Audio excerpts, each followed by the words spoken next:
We are live for the return to Saving Grace, our gothic horror series uh, featuring uh, Tendai in the role of Grace Stormfield.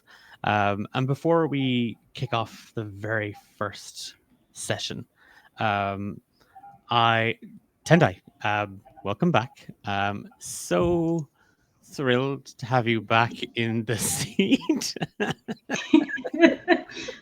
I thought I was gonna be dead, man. I'm not gonna lie.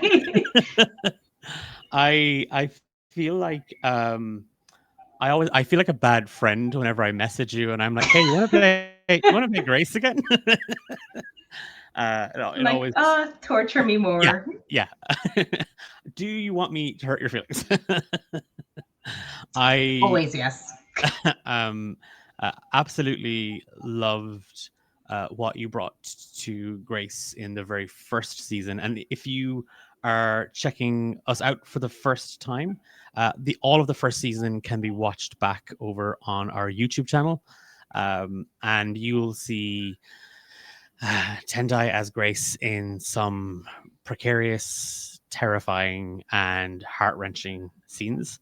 Um, and it to see her then uh, become a part of the podcast through Grove is in the Heart and all of those uh, moments with Clodagh, her intended target, with the citizens of the Grove and encountering the Heart Eater.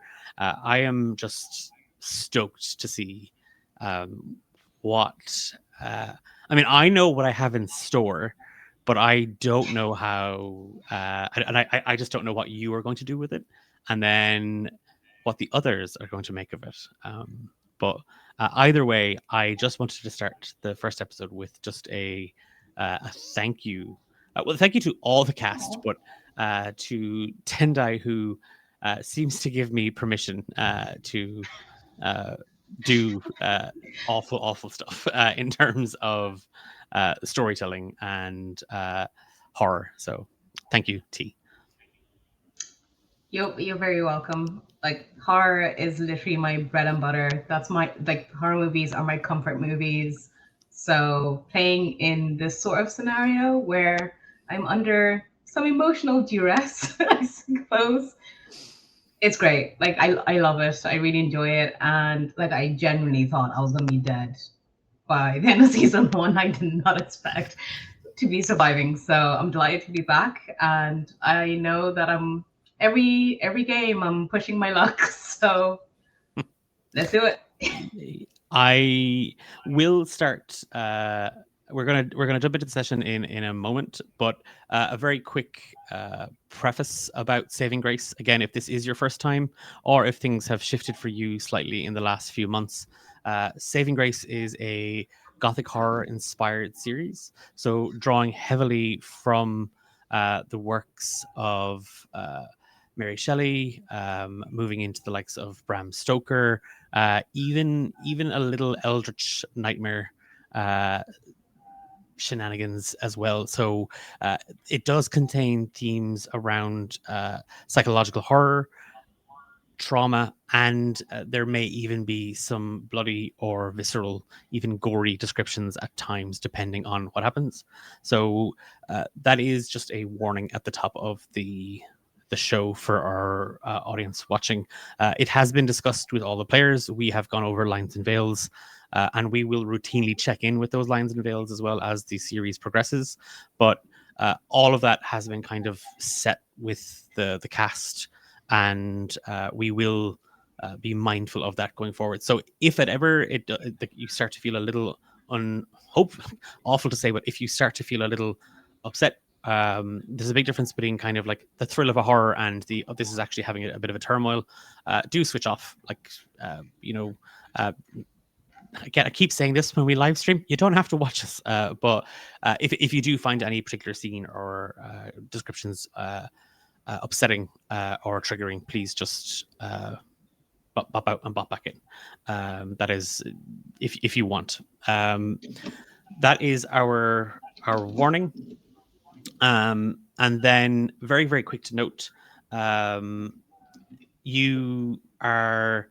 We are D8 Dungeon. You are D8 Dungeon. We are D8 Dungeon. We are a group of tabletop role playing game enthusiasts, mostly found in Ireland, but we have some folks who join us from further afield and beyond to help tell stories, have a laugh doing so, and share them with audiences. And if you want to find out more about who we are, you want to check out our schedule of our content here on Twitch or our regular podcast content, just head on over to, we're on all social media platforms at D8 Dungeon. We have a awesome little Discord server as well, where some of the best people on the internet hang out. You can always head over there and have a chat with us after tonight's session if you want to know a little bit more about Grace and where they come from. Tendai can be found there, and we'll be happy to chat and maybe like smell the roses and not get devoured by them. But before one last kind of notice, just for anybody who's thinking of picking up a new set of dice.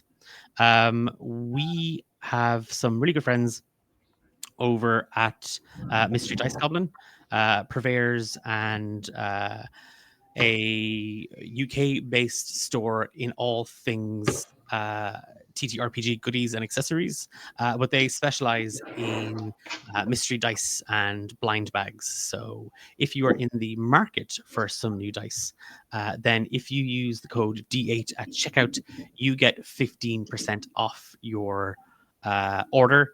We get a little bit of the proceeds from that sale come back to us, and that then helps us create more content. That helps us attend events, pay artists for character commissions and music and all sorts of stuff here around D8 Dungeon. That's it. That's all I have. So without any further delay or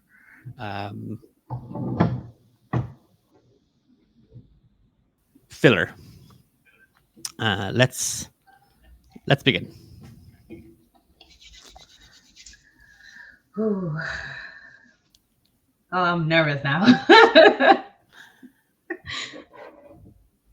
Grace, you awake the morning after the Heart Eater tore the grove asunder. Standing next to Clodagh Medamoon, the intended target, set by the Grey Lady, shoulder to shoulder, alongside her brother, her friends, her father, and soldiers from the grove, you held back the monstrosity. And while the grove and its sanctuary wrought some devastation and destruction, it survived. And as you awake for the first time in a long time, there's an unsettling feeling. There's a strangeness about it. You feel rested. You feel like the weight of the world, the screaming voices, and the darkness have just melted away. As you rise and you tend to your belongings, you head downstairs where you find the Medamoons sat round in the family room. Nana Medamoon regaling the family that Clodagh was surreptitiously whipped away through her staff and a portal somewhere. She didn't want to go, she had to go, and she will be back. The family turn to you and give the offer of a room of board, but a name sticks out in the back of your mind. a memory that won't go away. Blackmoor, the embossed letters on the hard spine of an old book sitting on a dusty shelf in the middle of a small antiquities and pawn shop in Barefoot Alley in Tesrev. The pages are hazy, just like the memory, but something in them strikes a chord. An answer,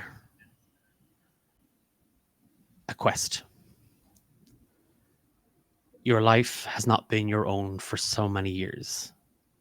And now there is a chance to reclaim them, to take it all back and see a terrifying evil laid to rest.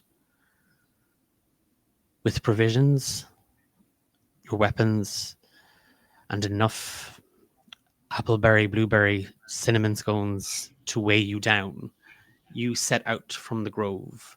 And while repairs are underway and you feel that your assistance could be used here, there is more pressing things to be done. Every step, there is a sense of trepidation, almost hesitation. You serpent through the Forgotten Forest, a path that you had stumbled through while trying to find the grove, but this time it's a little more direct. There isn't as many obstacles. It's as if the forest is allowing you to leave of your own will. You find yourself out on the old road that links the far western towns and the city of Tesrev to the capital city, Gaelshire.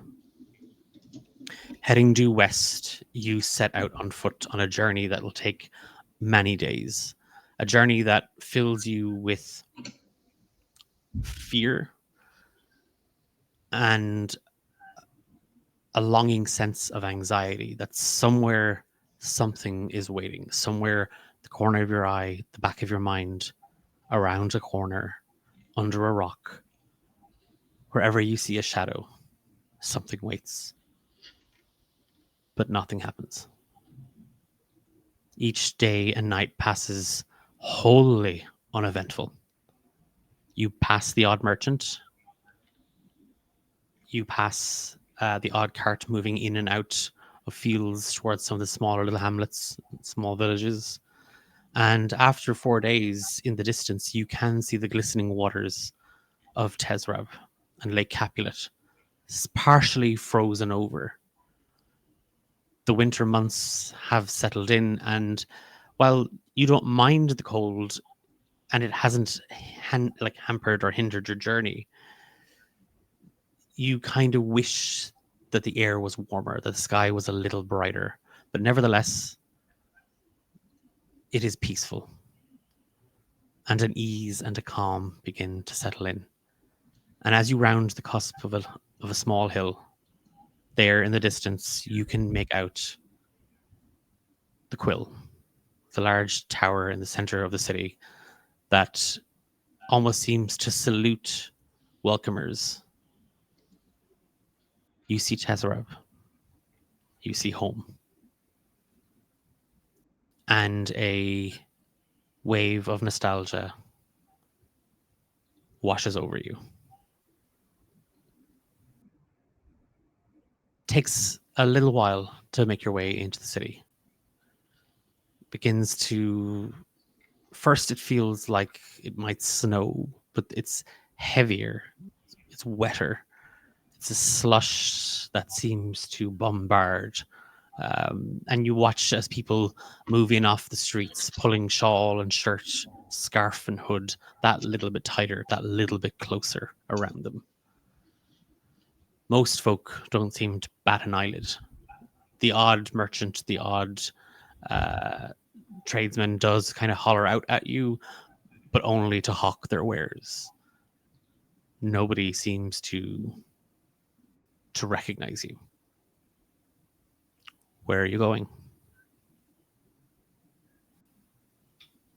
The first place Grace would contemplate going is probably to their old home, because they're going to want to kind of sort out the house, essentially clean up shop before they go onto another adventure, because they've been avoiding it for quite some time. And they like they'd feel that this was part of the reason why they had this sense of like foreboding, in that they haven't quite addressed everything that they left behind to go on this vengeful mission of sorts. So they'll want to go back to the house before going to the antique store, because they know once they go there, that's going to be them gone then. Okay. Again, the streets are almost like you know them as well as you know the back of your hand. And as you maneuver and snake through alleyways and small little delivery routes between some of the more the bigger shops or businesses, a couple of people are kind of eyeing you a little bit more like, "Hey, this is not your, this isn't yours. You're not supposed to come back here." But seeing the weapons on your side, many choose to give you a wide berth. Your home, your apartment is found on the edge of the market district and the artists' quarters. There atop a small little kind of family-owned bistro on the second floor, you and Thane have resided for many, many years.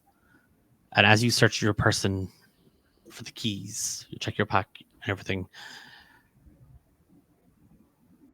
they're not on you. You don't know where you last saw them. Give me a wisdom saving throw. Okay.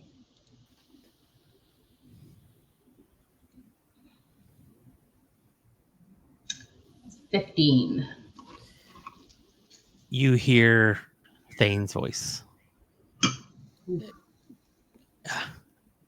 Grace, just in case.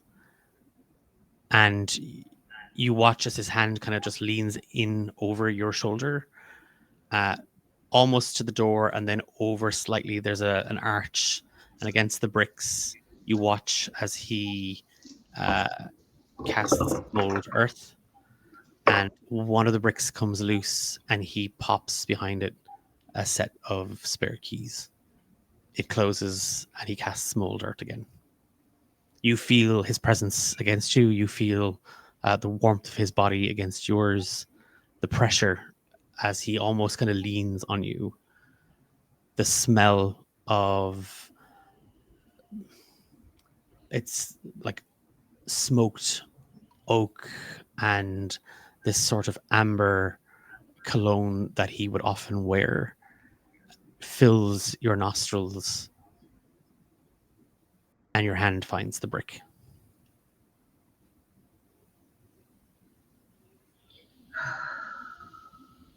I'm going to just take a steadying breath as I reach for where the keys are, and there's going to be a slight tremble in my hand, just kind of all of that nostalgia rushing forth between smelling him, hearing him, and feeling him. The guilt that had been eating me alive in the grove just kind of floods back full force as I try and move quick to almost avoid that ghost of Thane and get into the apartment to try and separate us with the door. But I know that's not going to help. But I'll try. You reach for the keys, you find the door, and you give the door a bit of a kind of a shoulder. Like it always manages to catch, especially in the colder months. But you shoulder the door open, and there's just a flight of stairs in front of you. You pass the first floor, And you can hear your neighbors downstairs, they're mid-conversation as you creep up to the second floor.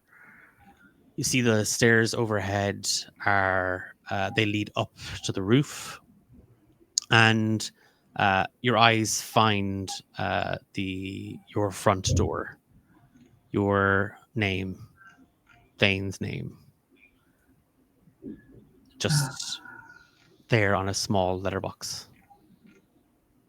It's stuffed. There are letters piled up on the floor, stuffed into the box.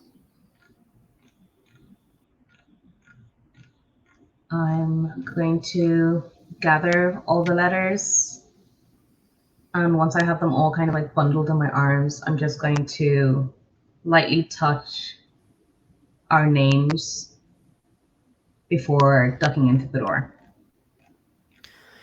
Your keys find the lock, and with the mail kind of tucked in under your arm, you slip inside, and the place is exactly as you left it. There's a small film of dust.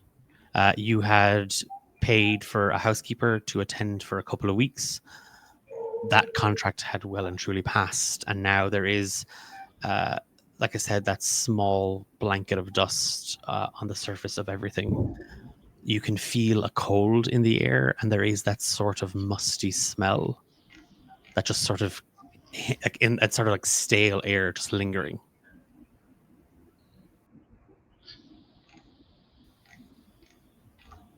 I'm going to just take a look around, almost in a bit of disbelief that nothing has changed, considering what I've gone through in the last while. Just kind of thinking that time essentially froze here.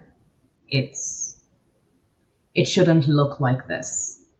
Yes, the dust makes a lot of sense, but everything else shouldn't look like this. The little blanket, the chairs not being pushed in properly, everything looks exactly as they remembered it, and also as they saw in that flashback with Thane in this very apartment. Everything is still exactly the same, and his smell is everywhere. Is there anything in particular that you want to do here in the? Is it just sort of like to settle in and then sort out affairs, or is there a particular thing you need to do here, or Grace needs to get done here? So Grace ideally wants to. I want to clean out the apartment to a degree. So think Swedish death clean. I just want to not necessarily gut the place, but I want to clean up the space for as much as possible, because they want to get in touch with like a local guild that would work with, I don't know, families who had been abandoned by loved ones, or loved ones had died and they suddenly found themselves with a loss of income and they needed somewhere to find respite. And that's something that Grace has wanted to do for some time. And in their eyes, that is just one of the small things they can possibly do to try right an unforgivable wrong in their eyes. They just want to make the space a home for the first time in a long time for somebody else while they're away. And to clarify, are you looking to like hand over the deed to that guild or that temple to be like, use this for whatever it is that you might need, or is it while I'm away the house can be used as a refuge? While I'm away, the house can be used as a refuge, and as part of that they're going to go through their belongings, they're going to go through some of Thane's belongings and kind of bundle them up, organize them to donate, because he's not coming back. They very well saw to that. and they're all of his belongings are just ghosts. They're ghosts that are haunting Grace, even though the lady's gone. He's still there. I think would it be fair to say then that it's not even like an immediate start for Grace. It's just kind of maybe wandering through the house, kind of eyeing things that are like, okay, this can go, this can be donated, this can be sold, this has to be kept and put in storage. So it's kind of making a mental list as you move through the house. Yeah, just kind of just assessing like they would somewhere they were going to be fighting. They're looking at it very methodically, trying not to let the sentiment of any of these things sink in too deep, because they know that they'll cling to it all, and they need to start moving on in a way. So they're just making a note of, okay, that can go, this can be used by somebody else. So like the pots, pans, all that stuff would stay here. So whichever family or families end up using the space, they will have things. They'll have dresses that Grace will probably not wear for a very long time. They'll have clothes that they can sell for kids' clothes, things like that. They're going to be very pragmatic about it, and they know the exact temple that they'll be going to. It's somewhere that they've gone when they needed to, I suppose, absolve themselves of any sins they may have done or any ills that they feel they've done, and they will also want to go and spend some time in the temple too. With that process, as you're moving through your home, again, there are just these pangs of guilt, of hurt, and then muddied in all that, there is joy. And as you kind of make your way, kind of, it's that open kind of plan, living room, dining room, quite large, with kind of a kitchenette off to the back. As you move from kind of the kitchen space into that open plan area, your eyes kind of linger on a couple of different things. And what catches it is there's a mask, just like this really ugly mask sitting on a wall. Like it looks to be handmade. It looks like something that a child would have made, at like a kind of as a school project or an art project or something like that. And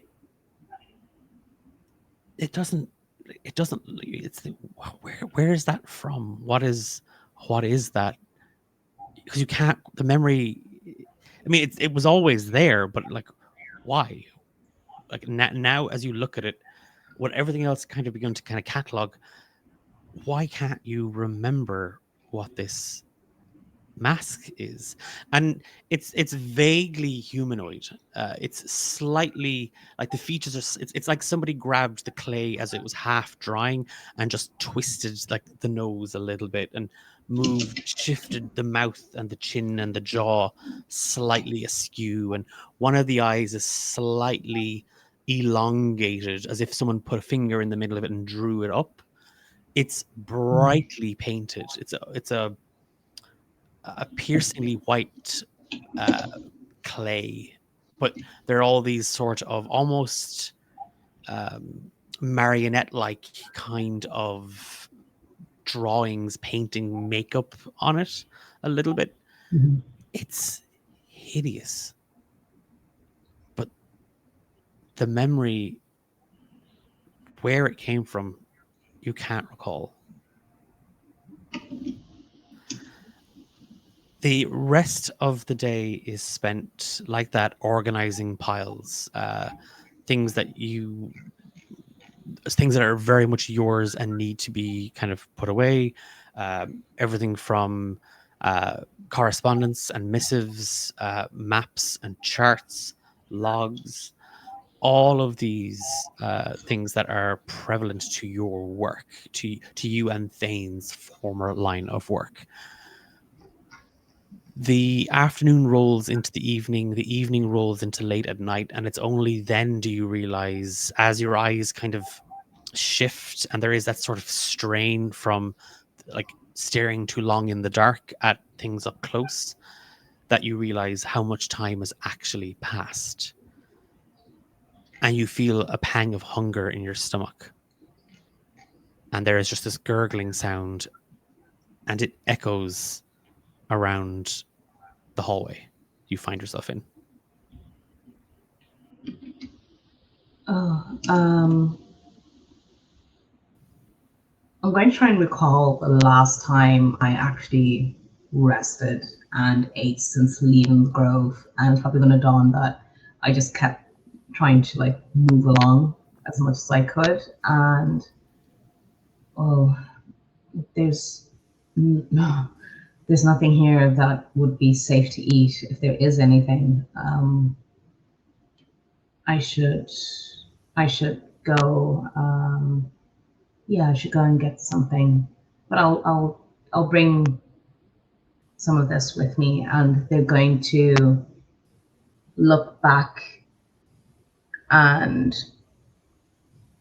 make a plan to start gathering the rest of their belongings, and they're going to start shucking their clothes off layer by layer to wear something that's a bit less threatening in just like regular society. And they're going to go into their room, open the wardrobe, pick out something simple, some trousers, simple enough shirt, and absentmindedly, they're probably going to pick a shirt that was one of Thane's, just out of habit, and they're going to put that on and just start gathering things up, like picking things up, looking at books, thinking, could somebody else use this? I don't know. They're not going to get rid of any of their maps, but or anything that would be beneficial to their line of work if they do want to continue with that. But smaller things, they are going to sell them, get rid of them, because they also will need to raise funds to get where they need to go next. Give me a perception check, please.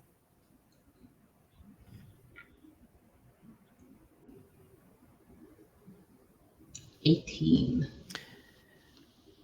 As you pull that shirt over your head, and again, your eyes kind of catch a few other bits and pieces in the room that you might have missed, reaching for a heavy coat because the cold outside, you recall, you very clearly hear footsteps just echo from down the hallway towards the front of the apartment.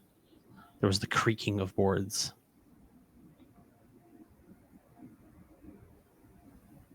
I'm going to crouch down, get one of my swords, and inch my way back into the room. I would have taken off my shoes, so my steps would be quite light, and I know which floorboards would creak, where they make a noise.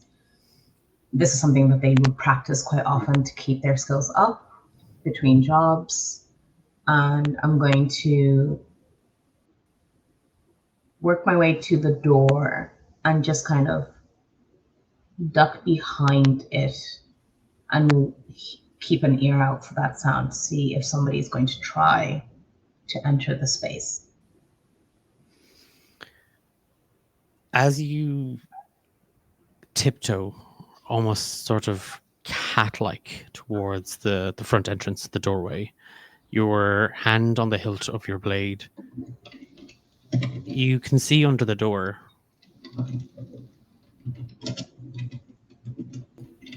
feet.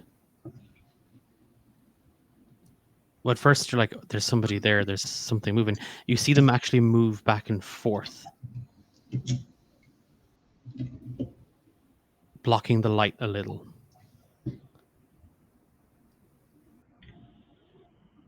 And then there's this overwhelming anxiety. Something outside the door. really wants to get in.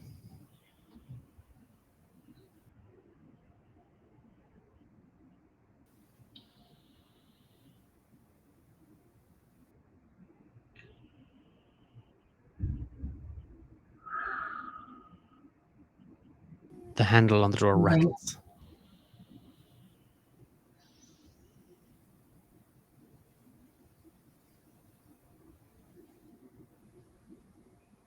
As the handle rattles, I'm going to quickly grip the door and open it to try and at least set them off kilter, and maybe they'll just stumble through and give me an opportunity to get into a position of defense. I just can you give me an athletics check in that sort of you'll reach the door, you'll swing it open, but it's that sort of barreling in at them. I just want to Yep. see how that goes for Grace. 15. You- I might need to use my own dice. You see the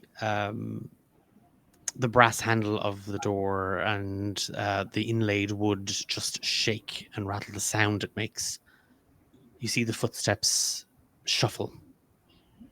You feel that pressure from beyond. You grab the handle, you pull the door open, and you lunge outside, throwing your weight into an empty hallway.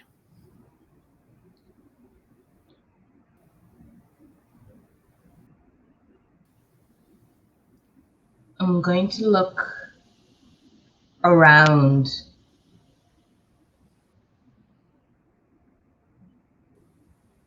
baffled because I was so certain about what I saw and what I heard.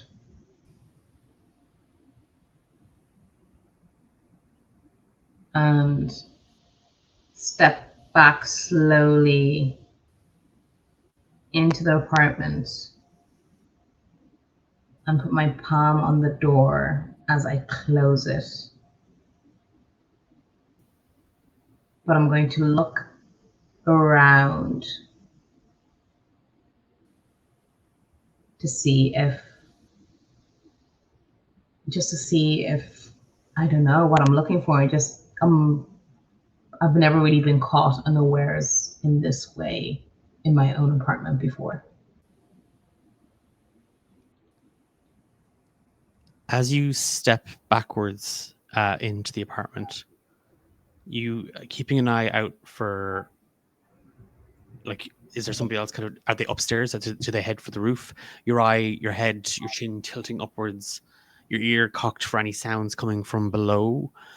That's sort of on edge, trying to reach out to anything. See if you can hear, spot, smell, feel that presence again. Hallway, the stairwell is silent. And as the door shuts, you hear it just kind of clang with an echo. And there's a stillness in the apartment. Grace.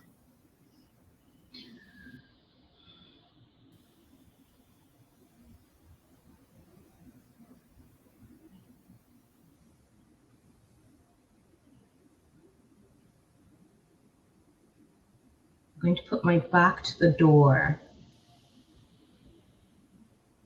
And can I pinpoint the direction that came from? Your back pressed against the door. There's faint light coming in from some of the gas lamps outside in through those windows. The apartment is dark. And as you stare down the hallway into that open living space area just off to your right and the room beyond that you had come from, you see the darkness swell, as if It is taking form.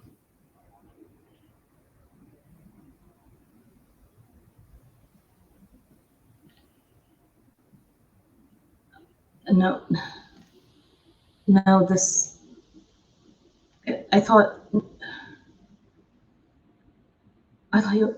No, this. You can't be. You can't be back. This can't be happening. This. Um. I'm going to kind of reach behind me, trying to get the doorknob to try and leave the apartment because I. Does this feeling of foreboding feel familiar? In the way that that nightmare, that sensation of falling in a dream and waking just in the instant before you hit the ground, that dream that we all have, that even then, as I said it to you, you knew what it meant. You knew what that surge of fear and almost exhilaration that comes with it as well. You wear this foreboding like a second skin. You wear this darkness, the shadow, like it isn't just another extension of you. And as you reach for the door handle again, you hear something break. Something falls, something shatters.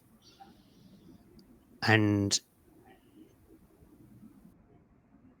the light from outside is blinding you. You feel warm.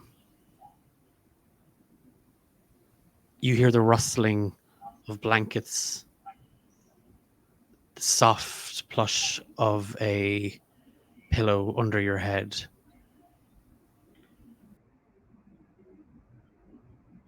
You're in your room.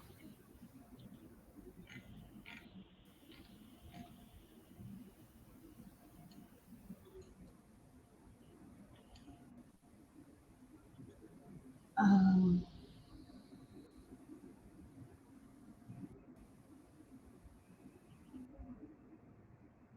I just sit up gingerly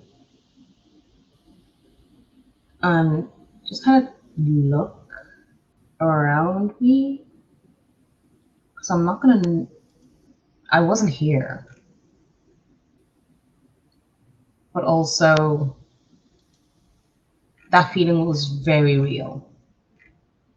Like my heart is still pounding. I can hear it in my ears, and I'm just trying to make sense as to how I ended up going from at the door to in my room. Am I still wearing the same clothes? You are dressed for bed. So I've lost time, seemingly. Looking around the room, you see that it is sparse. There's very little in the way of your belongings. There's very little in the way of Thane's stuff. You still see a basket full of bedclothes. You see some of your older items, dresses, pants, jackets, coats, blouses, some of Thane's heavier gear, all still in piles or folded or hanging. But it's about a quarter of what would have been there.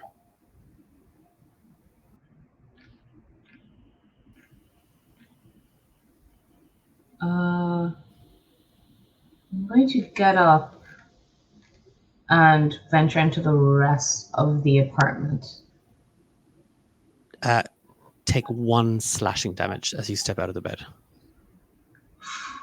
Oof.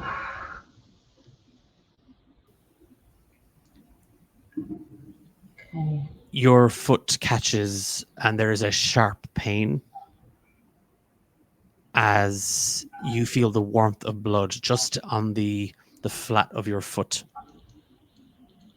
And you feel the stinging sensation of a deep cut on your right foot.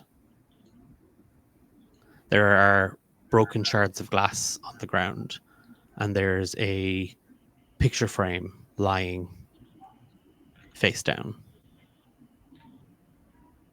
Shit. I'm going to kind of fall back onto the bed and lift my foot gingerly to see if the glass is still wedged in. And I assume, based on the frame, I know exactly what the picture is. There's you can see it, like you stepped on it and it stabbed you. There is a thin, about a quarter of an inch of glass sticking out of your foot. There is blood pooling around the edges of it, a couple of drops on the floor, and you see and you recognize the small frame that has been on your bedside locker for nearly 8 years. Fuck. Of course. I'm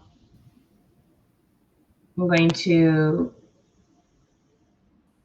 hobble my way to where the first aid supplies would be and retrieve them before I sit down, have a bandage at the ready, and quickly extract the shard of glass before applying pressure. Yeah, it's not a it's not a life-threatening cut or anything like that. It's deep. So as you take the glass out, there is that sting. You clean the wound and you put a bandage on it. You set about cleaning up the rest of the space, the glass. And as you lift the picture frame up, you see that most of the glass has shattered. It's a portrait of you and Thane on your wedding day.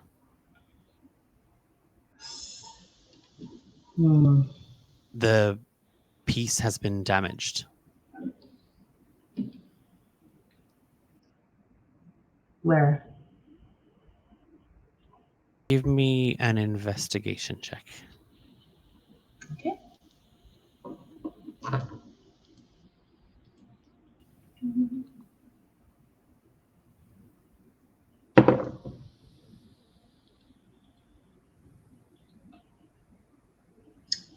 Investigation. Ooh, that is a 14. You can see a couple of cuts and small little nicks or tears, Grace. But that's not what your eye is drawn to.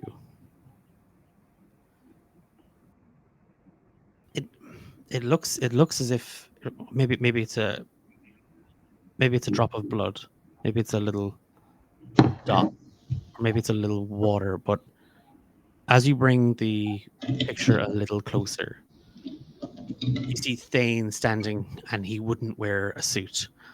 He's wearing his finest coat of arms. He's wearing his finest armor, and not one to be outdone by him, you are wearing what he effectively titled your battle dress. Part wedding gown, part chainmail and breastplate, ready to rend the world asunder. Your sword, like planted in the ground beside you. Thane standing, one arm kind of around your waist, holding your hip. Your eyes are drawn to him, and you just see the curve in his smile, and then it begins to slip. And it's as if the paint is running, and the page begins to rot. And the paper begins to mold. And it begins to stink. And you can taste bog water. and you can feel the dead heat of thick liquid clinging to you. You feel the reeds wrapping themselves around you like chains, pulling you, dragging you. You gasp for air, but all you catch is a half guttural scream that is drowned out by the sounds of 1,000 bugs and insects and flies and their wings screaming into the air. There's the faint ringing of a bell. Your shoulder hurts. You're standing in Burbage and Sons. You feel the weight of the pack on your back. It's pitch dark outside.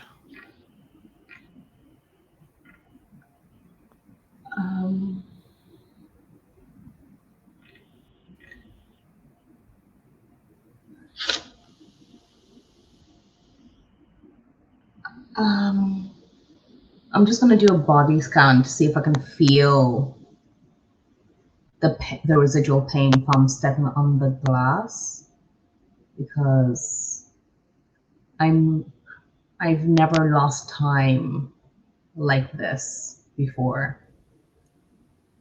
You roll your foot. There's a little pain. There's a little sort of it's a dull pain. In front of you, your hand on the door, you see that there are boards that you have broken through. The door firmly sort of now half hanging from its hinges. There's a small stack of planks that are stained with, it looks like ink. There's broken glass spilled out here in the middle of the shop floor. It is pitch dark, and the front windows of Burbage and Sons has been smashed into pieces, now barricaded with wooden slats.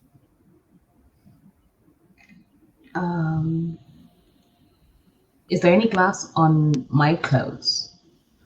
No.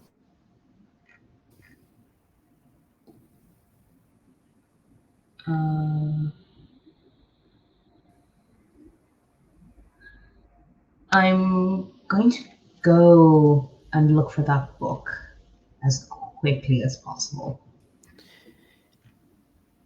You, again, like as you kind of look around, like everything is kind of organized into various sections. There's kind of equipment, military grade kind of weapons and shields off kind of on one shelf and rack.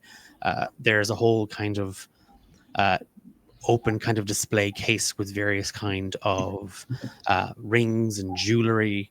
There's on the far wall, like opposite end to where you were, there's a bunch of shelves that there are all manner of tomes, scrolls, sheets and stacks of paper, all sort of set into it.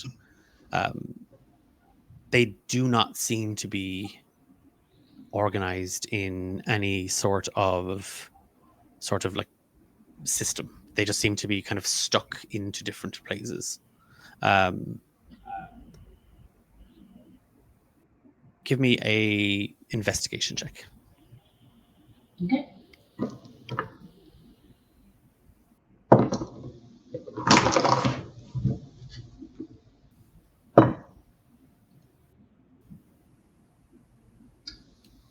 Ooh, that is terrible. That was a 6. You can't see it. You like it. You remember the name Blackmore. It was embossed on the spine of the book, and there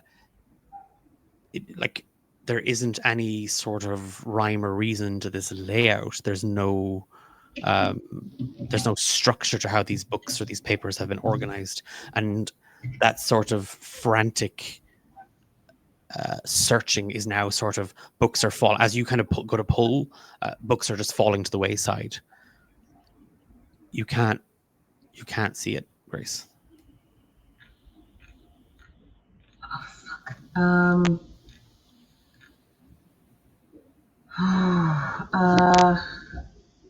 Blackmore. Is there a library? In Tezreb? Yeah, like nearby. I doubt they'd have what I'm looking for, but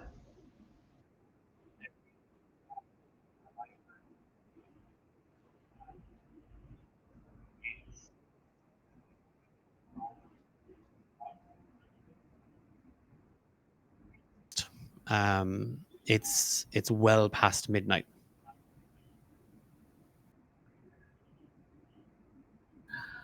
and the pack that I have, is that my usual kind of off for work sort of pack, or does it seem very haphazardly put together? No, like stopping to kind of collect yourself, rummaging through the pack, it's all what you'd have needed to get in here. There's a crowbar, there's a small little hammer, extra set of gloves, some candles. Like this is a kit. This is a kit bag that you would take. Right.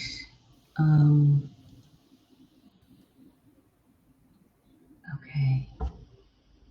Look us in here. And I've just read this place. I'm going to try and tidy up as much as I can. So just kind of like pushing the glass aside, and I'm going to take one last look. I want to look behind like the counter, see if there's any other little hidden places where particularly interesting books might have been kept. Give me another investigation check.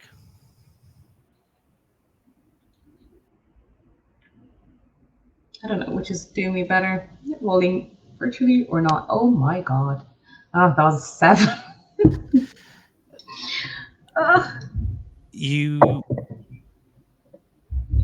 You start rummaging behind the books themselves.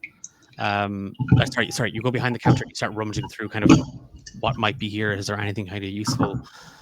It's mostly sort of, there's a ledger for the actual shop sales and records and stuff like that. You don't see anything else, like anything else that would pertain to the Blackmore book.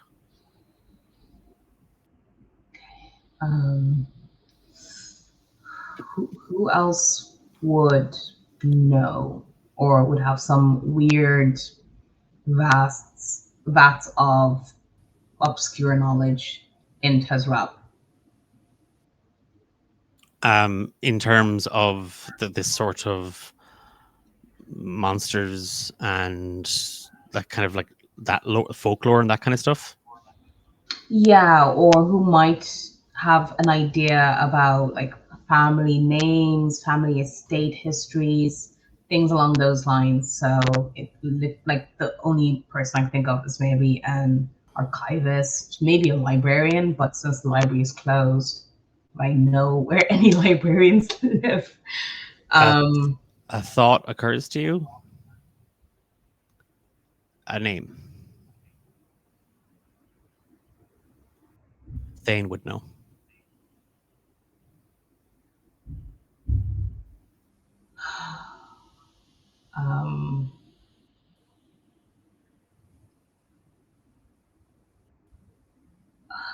Since he seemed to show up when I was looking for keys and I didn't have them, I'm going to hesitantly just think his name really loud in my head because saying his name out loud would be a bit much for me at the moment. So I'm just gonna try and call to him and see if he answers. Give me a wisdom saving throw.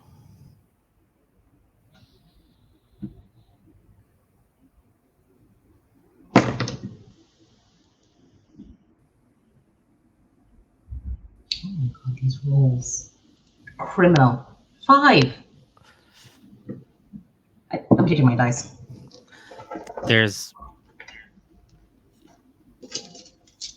You don't know if what happened at the door, Grace, actually happened. Now there's a doubt because you think about him.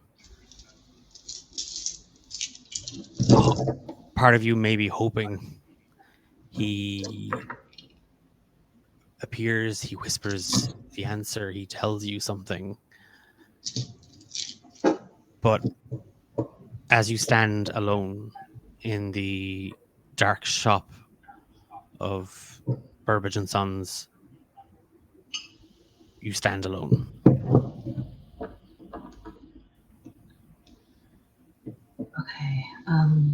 If they knows, then I know there were sometimes like ledgers, journals where he'd write down some stuff. You've packed a lot of his belongings. You've packed up a lot of your notes and stuff like that. Maybe he has kept a copy. Maybe he was an absolute. He was that person that in the bookshop would read the first 3 chapters to see if he really liked it and whether it was worth buying, and then he'd come back a couple of days later. He'd read the next 3 chapters. He'd been known to read a free book, and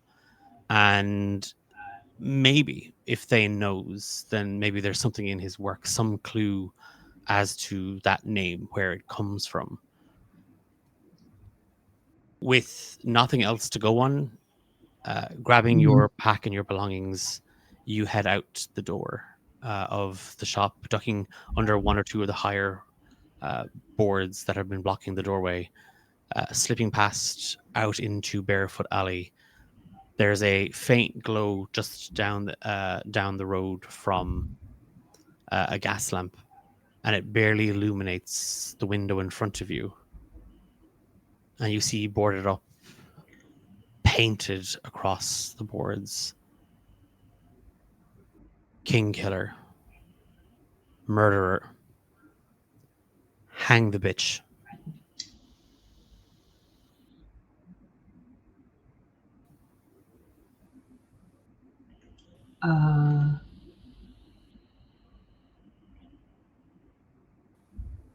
And would this be really familiar to me? Like, would I have an idea as to What this who is? it's about? You don't.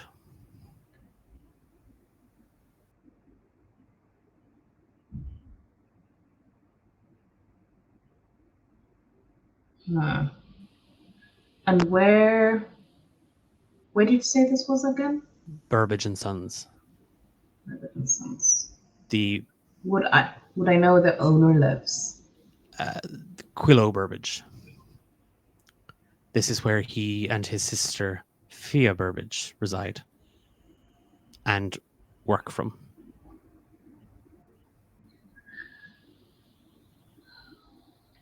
And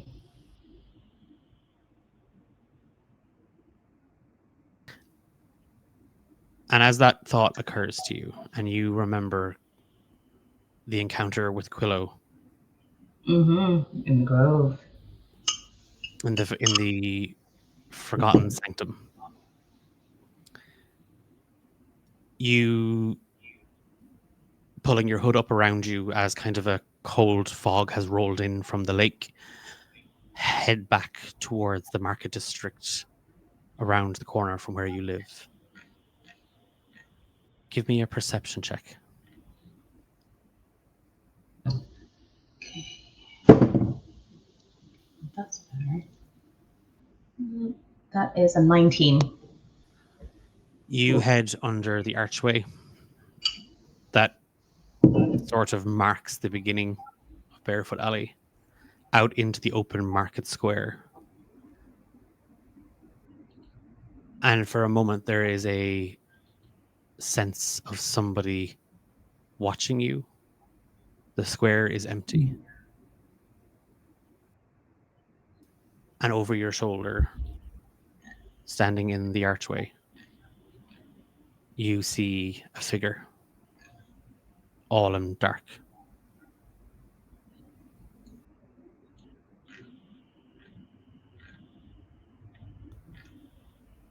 There's a knocking at your door.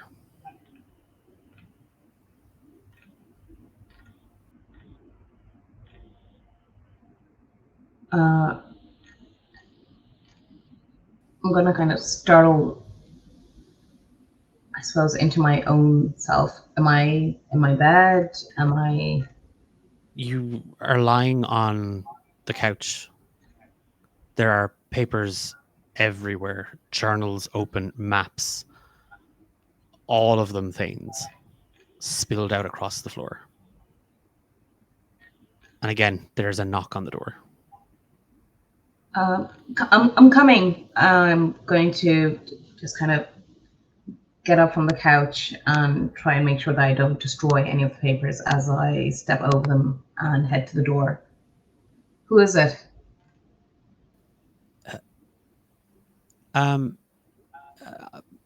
My name is Elias Brandt. I live downstairs. Oh, I'm going to open the door and look out. Hi, Elias. May I help you? You are met with a thin, pale, gaunt-looking tiefling young man, probably in his kind of like late 20s. He's wearing kind of a paisley blue shirt with the sleeves rolled up and a vest, brown pants. His tail wisps up around his shoulders, almost kind of twitching nervously.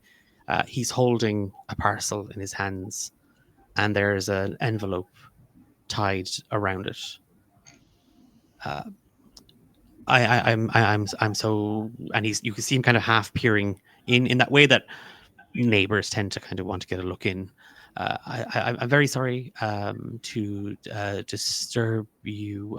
We haven't met. I moved in while you were away. I met your housekeeper. Oh, hi. I assume you know my name. I'm Grace. I, it's on, and he kind of like half gestures the box and the envelope. Yeah. It arrived a couple of weeks ago. I'm sorry. I know you've been back a week, but we've just been so busy at the paper. I haven't had a chance to come up. We're, as you can imagine, we're trying to get as much as we possibly can out of the Burbage story, and he's now kind of pushing the box into your hands. Oh, do tell me a bit more about the Burbage story if you can spare the time, Elias. I'd greatly appreciate it. And he kind of, you see him kind of, Fia Burbage, her brother Quillo is a councilman. Oh, I guess was, because the city council have voted to vacate his seat. She assassinated the King of Galeshire. You we. I mean, everybody knows this. I'm sorry. I didn't mean to. You're probably busy. You were probably away. If you, my wife and I would love to maybe. We were told by the restaurant owners that you and your husband live upstairs. So I we'd love to maybe some evening have you over when things kind of quiet down a little bit, and you've obviously got so much on your hands and you've things to do. And he's now kind of handed the box fully over to you. Thank you. Well, if you'd like, my husband is not here at the moment, but if you're happy for just my company, I would be happy to hear. As you said, I have been away, so Gilshire news hasn't been top of mind, unfortunately. And I would appreciate getting some insider information from someone who works with the papers. I'm sure you'd have insight that many, many would not. My my wife gave your husband our details. So Oh, yesterday. I'm so sorry, Mr. Stormfield. I really have to. And he heads down the stairs. of course. I think the cameras have slipped. Sorry, Emma. I don't know if sorry, Emma is our producer. Just as a quick flag, we're slightly askew. Yeah, Grace, you are standing there with the box and the envelope.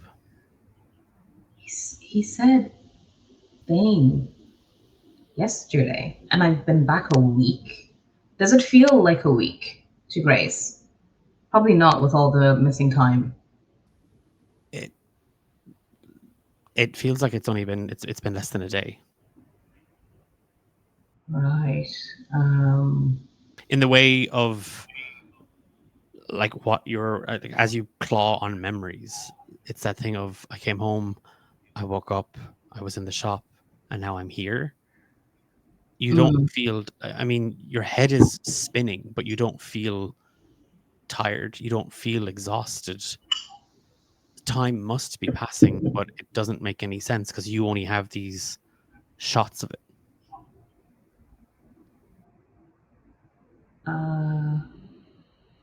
I'm going to step back into the apartment and just dig into the parcel before there's another time skip. Like the week thing, like that makes no sense. You, as you kind of move back into the apartment and you close the door once again behind you, you move back into that open living space, and on the table there's a handful of books. Most of them are on chairs, some are scattered on the floor. There's paper everywhere. You see kind of it's like a shipping chart, and Nookri, the village of Nookri to the north, is circled, and you see further along, Crag Farnham is underlined. Like there's an island, and you see the name of it has been sort of. There's several sharp, dark lines scratched underneath it. The parcel hits the table with a thud. And as you pull back the brown sheets of paper, the envelope falls to one side.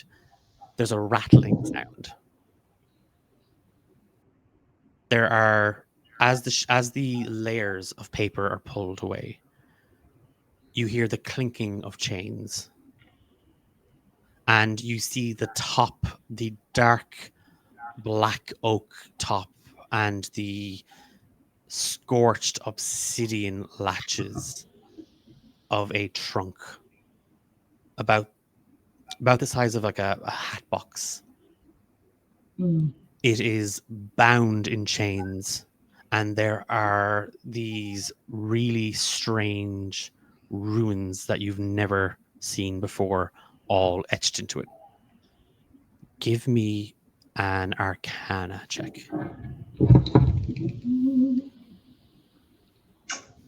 I'm not as magical as I once was. Okay, that's a 14. You do not know what the runes say, but even as your hand kind of glides over the box, you can feel the power emanating from them. Oh,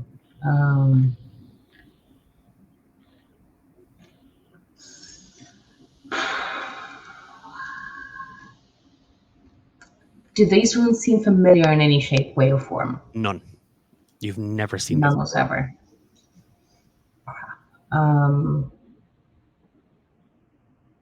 Can I just look through the Thane's notes that are on the floor to see if, by some chance, he had come across them? Because the place is not ringing any bells. There is an envelope that was with the parcel as well. That, like, you ripped into the parcel. There was an envelope bound around it. Yeah, okay. I'll pop open the envelope. It's a letter opener, and I'm just gonna look through it. All of this is very sus. As you kind of pull back the kind of the ripped away brown paper packaging, you find underneath the envelope that had kind of fallen to one side, in very sort of hurried looking cursive, you see your name, Grace Stormfield. Opening the letter, there are a handful of sheets of paper. To Grace Stormfield. Our paths never crossed, though I have heard enough talk of you and your abilities, not only from that dolt you call a husband. You may even have heard of me. My name is Marilla Whistlecoil, and if you're reading this letter, I have died.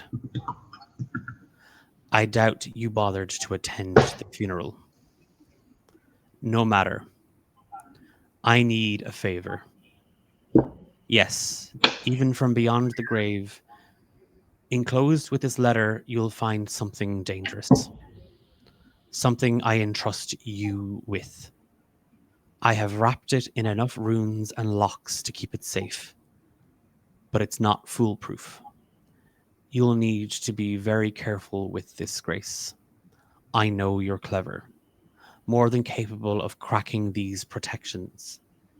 It might take you a few months, but you'll manage.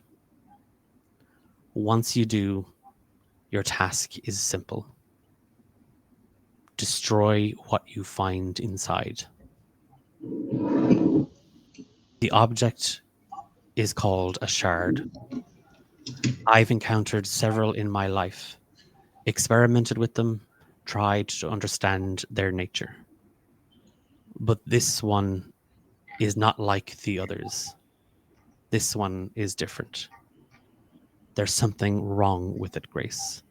Something twisted. Something dark. It resists understanding in a way that makes me think it's more dangerous than the others. I'm counting on you.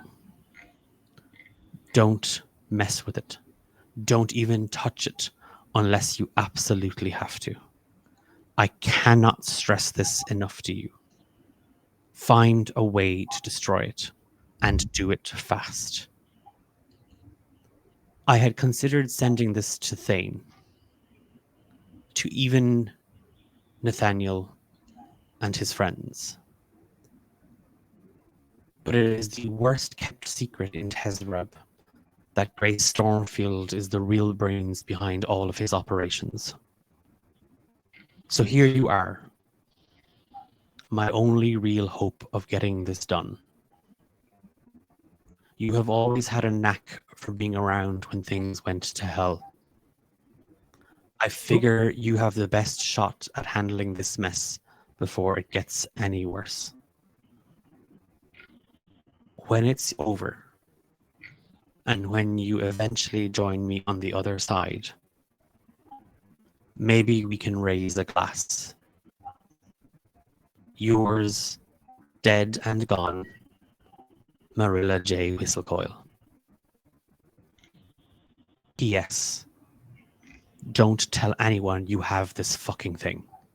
I'm serious. Deathly serious. And as you stare down at the box, holding the two black handles in your hands, the sea air wallops you, and the cold wind whips at you. The pack on your back is soaked wet, and you find the ache in your legs, in your back, throbbing. In the distance, you can make out the lights of the village. But you were in your apartment, and the sky is black. It is angry as rain screams down around you, and there's a flash of lightning. And you see the black sea spilling over the cliffs beyond, white horses dashing themselves against the rocks. And you just make out a sign. Nookery. 1/4 of a mile.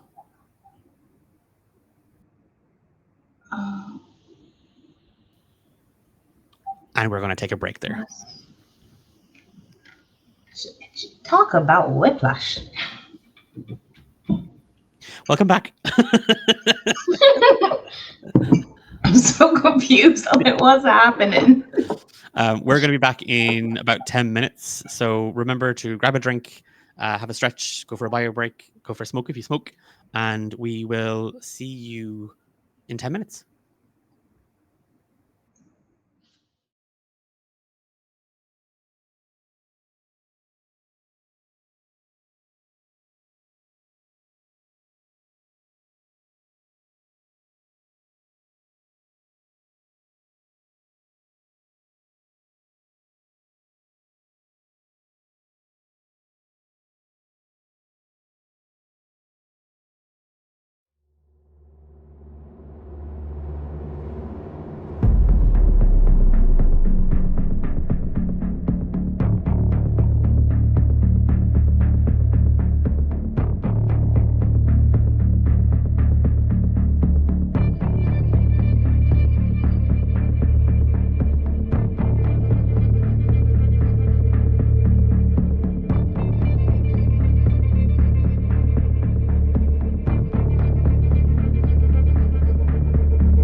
And we are back from our brief intermission.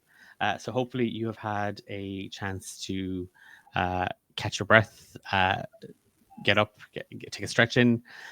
We are picking up the first episode of Saving Grace, A Garden of Lies now. And we start inside the tavern here in the village of Nookery called The Orchard and the Well. It is absolutely lashing outside. You can just hear the rain smacking, walloping against the thick bottled glass of the windows. Uh, Occasionally, as the door opens and a patron spills in or spills out, a cold wind that carries a very crisp, salt air on it rushes in, and you see that the fireplace swirls and dances violently. Shuyet, you have found your presence in Nookery to be one of one that seems to have brought a sense of bothersome from the inhabitants, the villagers. Um, Most have kept, all in fact, have kept a wide berth of you since you arrived here a day ago. You are seeking passage north, and as you sit and sort of look out across the tavern space, uh, again, you see a handful of patrons set at their usual spots, some crowded around the bar, quieting hushed whispers, giving you the odd glance. The barman, a rather kind of lean, scraggly fellow with a thick, brown, greased mustache, cleaning glasses, uh, gives you a hard stare. And the only time he seems to take his eye off of you is when a customer seems to get his attention, or he fixes a look on the young man set at the opposite end of this establishment. He followed in a little while ago. He has kept himself to himself. He seems to be nursing a warm beverage. There's a plate of food that he hasn't really touched. He's mostly been picking at. Uh, you haven't seen him really imbibe much of anything.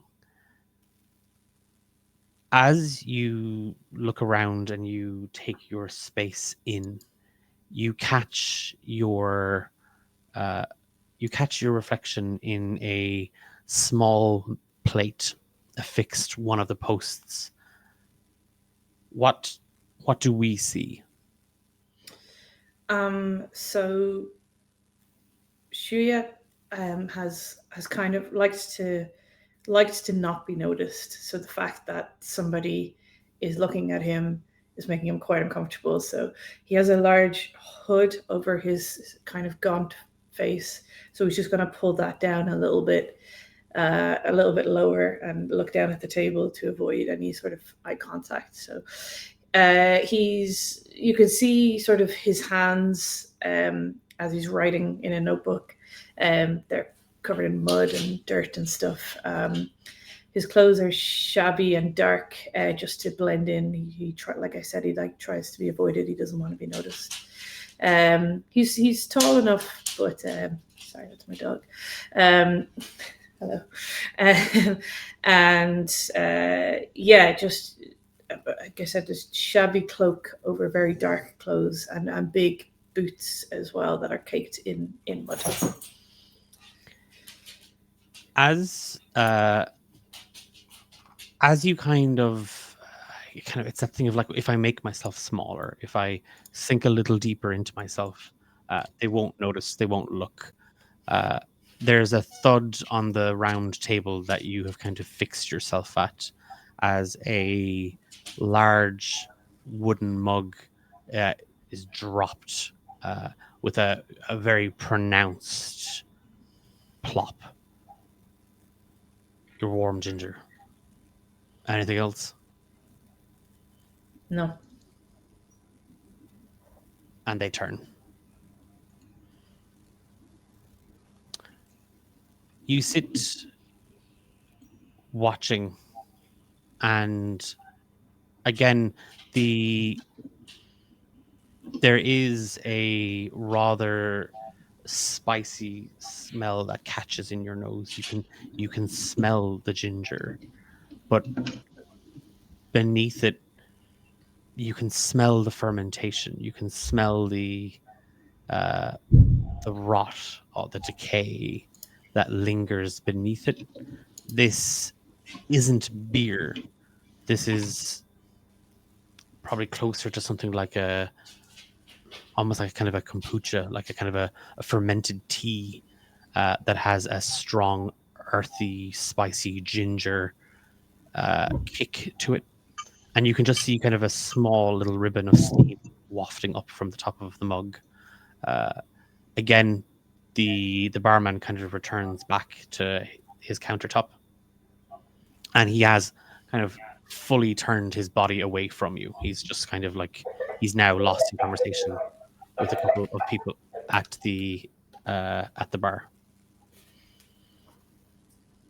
Does it taste nice? It again, it's well made, and there's a welcoming warmth to it. There's actually like as you sip it back, there is sort of a memory that bubbles up with it, and that foraging for wild ginger, looking and tasting and feeling these the root, the dirt under your fingernails, and you kind of find yourself drifting in that for a moment. And the rain outside, the quiet whispers, the stairs all kind of become background noise as you kind of let the ginger sit on your tongue and the tea sit in your belly, and warmth courses through you.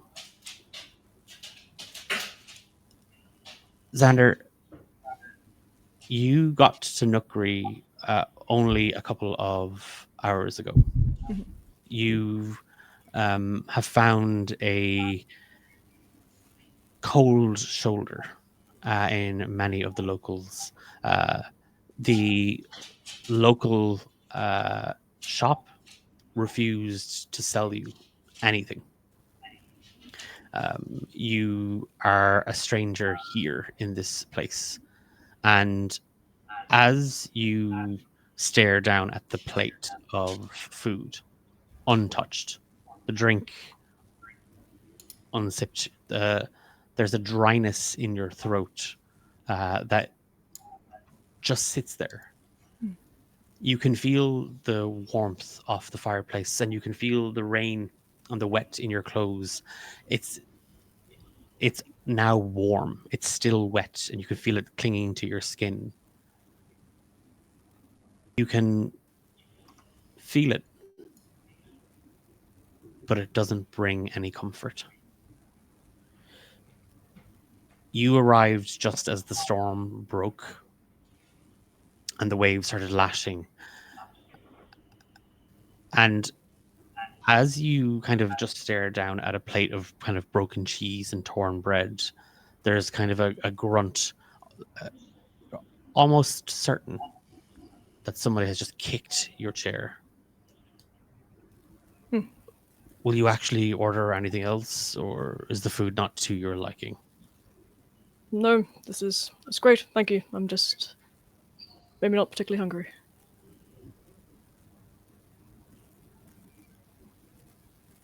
There probably won't be a boat tonight. Okay. Xander tries to, I guess, not look disappointed. He picks at a bit of bread and, takes a bite of it.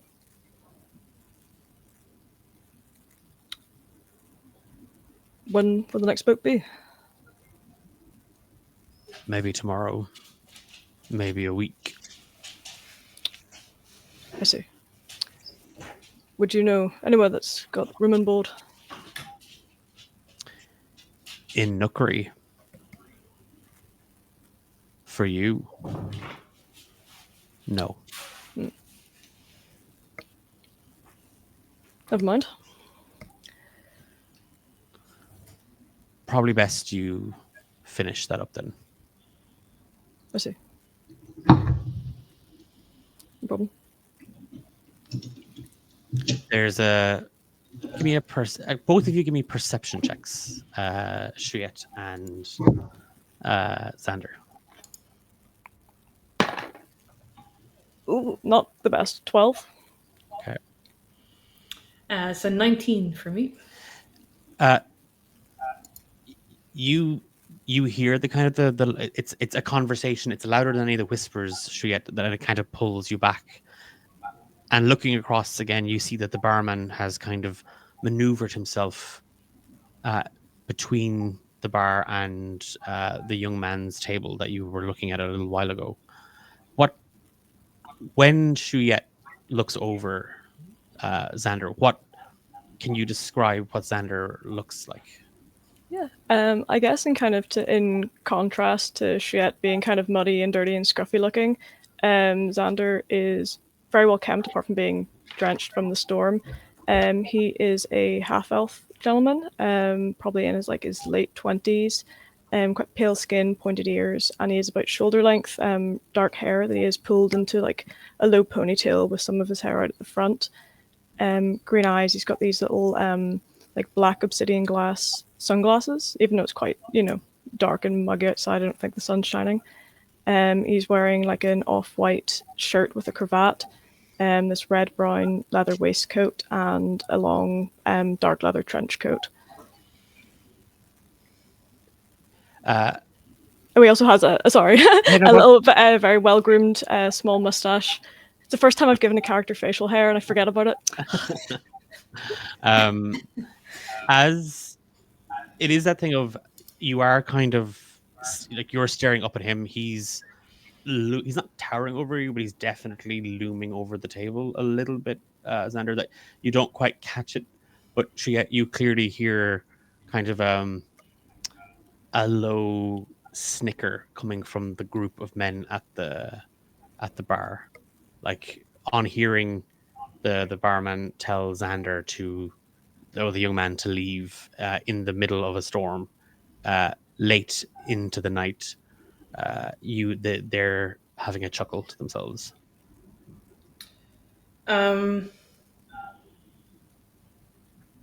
Yeah, she is going to stand up and walk over to the barman. He'll be standing probably about like 1.5 2 feet away from him, facing him, but he won't say anything, and he'll wait for him to address him. He turns his head slightly, like it's that sort of thing, like he kind of sees you approaching and he turns. Grace, you find yourself just at the bottom of the hill that leads to the village. The bag on your back, the pack is heavy.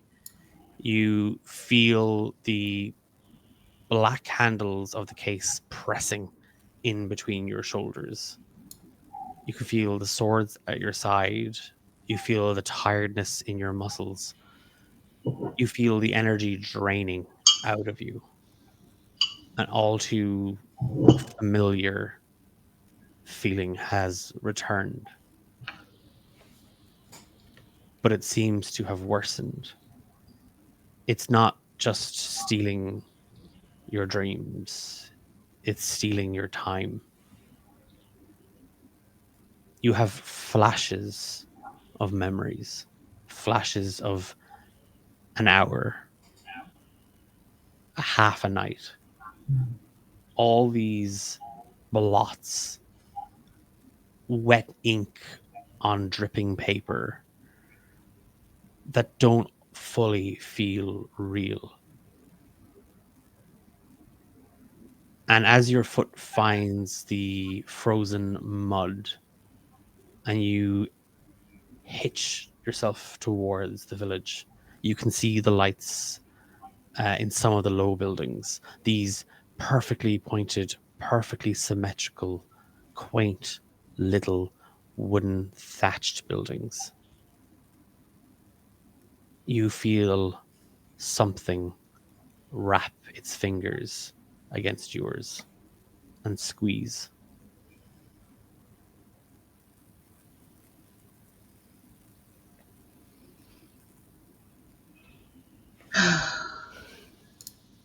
Are there any smells or other sensations associated with, like, along with the squeeze, or just the squeeze on its own?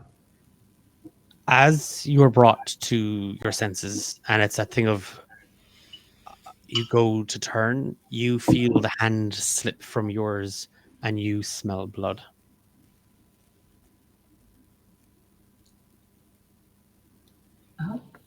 Do I feel pain? None. You smell blood. That's not great. No. I'm going to follow my nose. You turn, and there's an arrowhead only a couple of inches from your face. You see the bow pulled back, the string drawn, and you see the twisted smile of Eludia Cinderella staring at you. Blood gushing from her head, her clothes stained. Run. And she takes half a step back.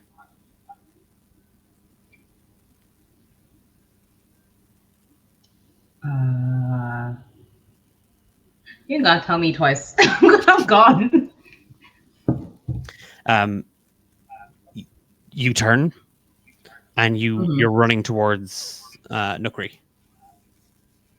You hear her laughter.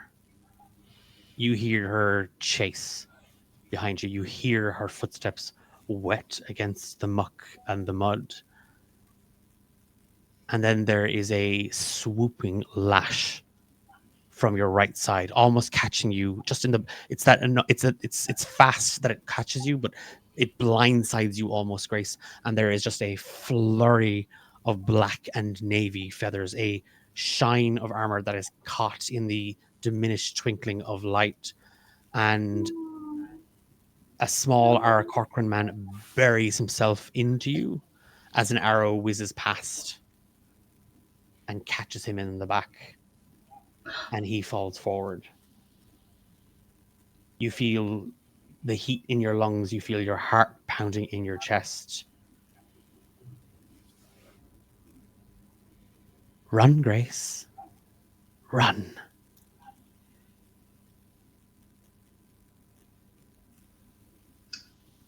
Getting up, scrambling out from another body and legging it. I am gone. Without looking back, without really stopping, you see the body of Sueris lying cold and dead on the road. Oh, I knew it. You feel this intense pressure from behind you, as if the darkness is swirling, as if it is moving, as if something within it claws at it, draping itself, masking and hiding within. Something watches. Something waits. Something hungers. Your feet find hard cobbles and you almost skid, Grace. And in the distance, you see a small fountain, and across from it, you can see the lights. There's the swinging, familiar sound of a tavern sign: refuge, shelter, light, people.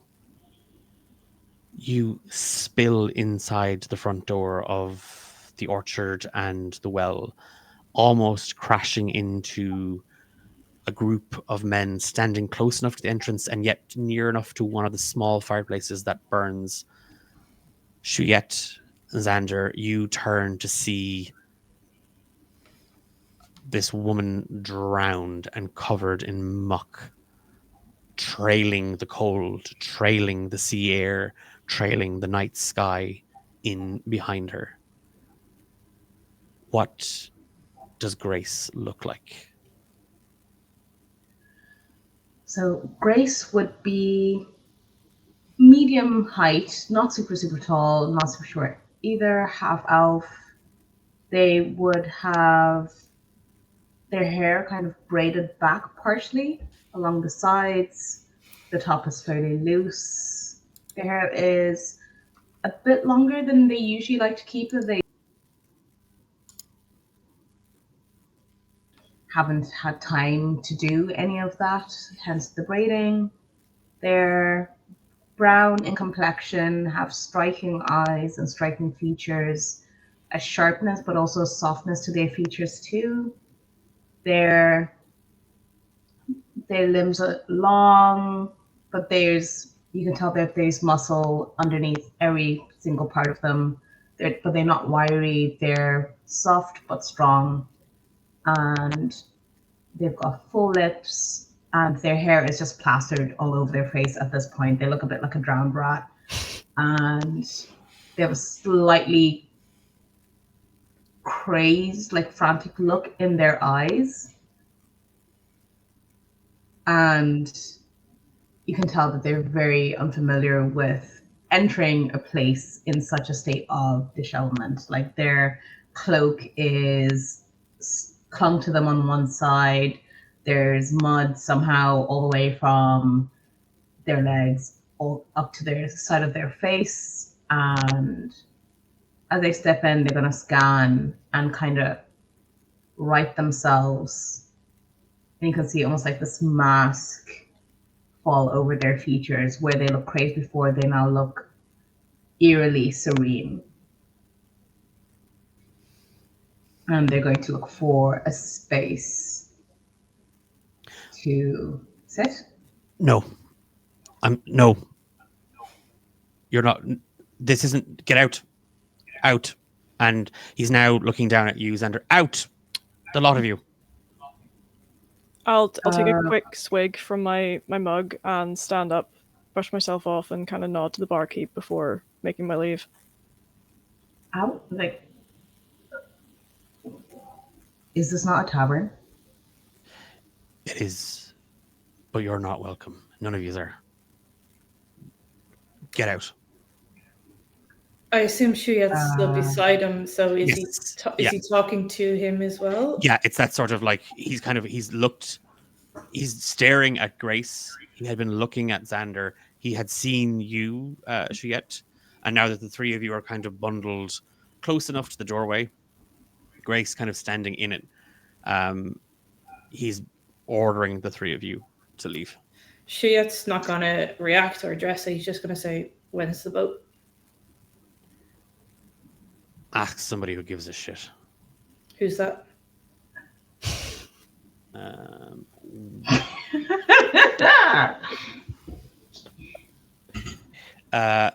I assume an 8 doesn't hit Shuyet. A mug just whizzes past your head and it smashes into the post. And that metal tray that you'd been looking in, that you'd caught your reflection in, falls and clangs. You heard him. Get out. I'm going to draw my sword and point it at the person who threw that mug. We'll leave once you can point us to someone who would actually, I don't know, care for some coin in exchange for information. Just want a boat. You kind of hear, and I just want to drink I just want to have my drink in peace. Try your luck down the fucking docks. And now a couple of the lads at the bar have all kind of stood to turn as well. Shuyet, okay. And he'll turn, put his back to the wall, and start leaving and head towards the docks.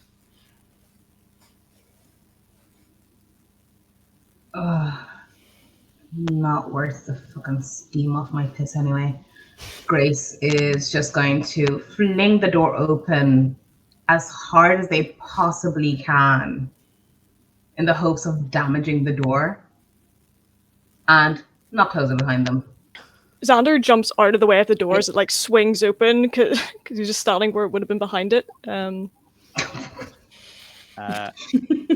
Give me an athletics check, Grace. Ooh. Oh, okay.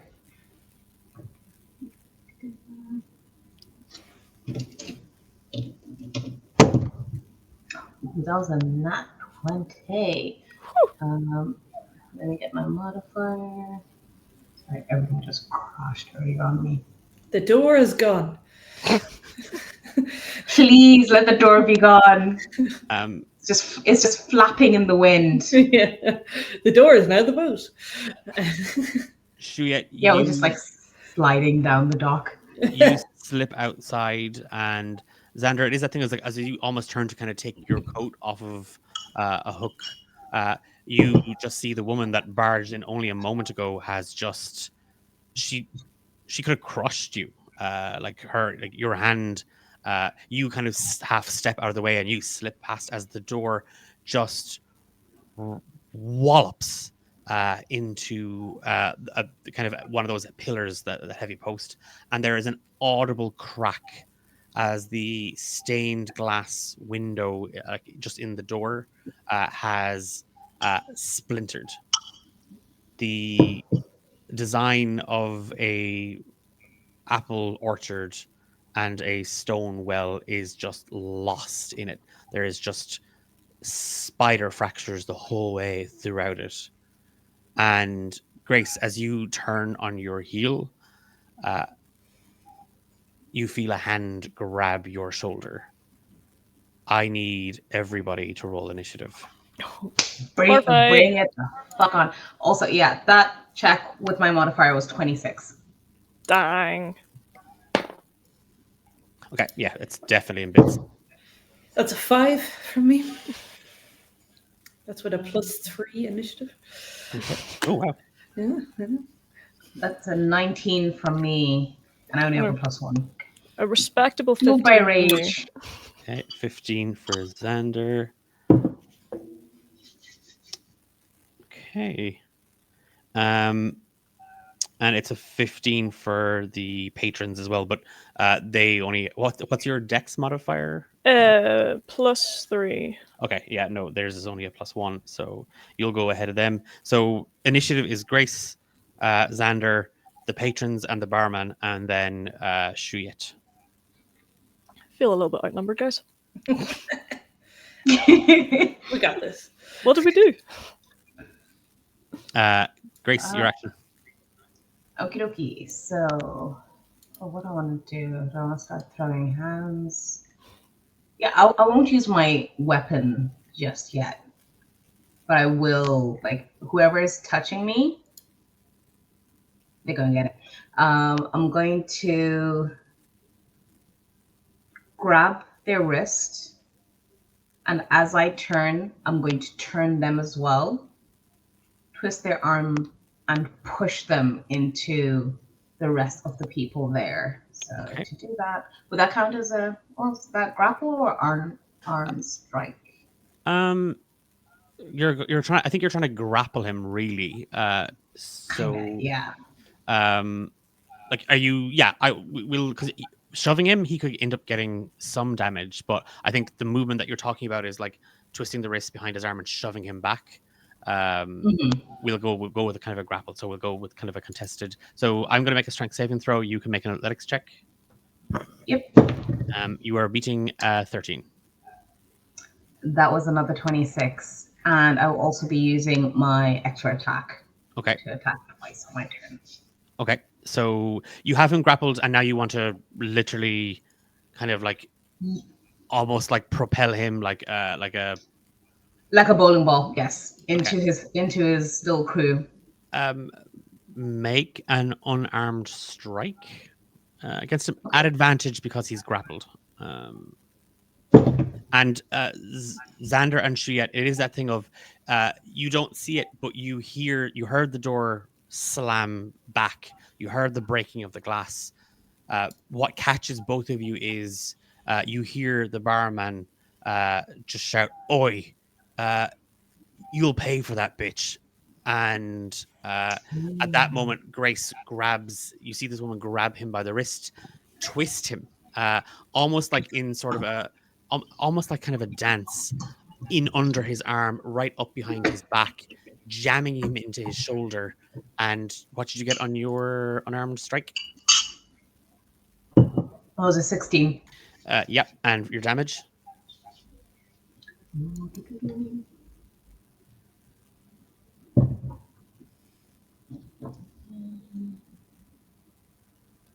That is a 4. Okay.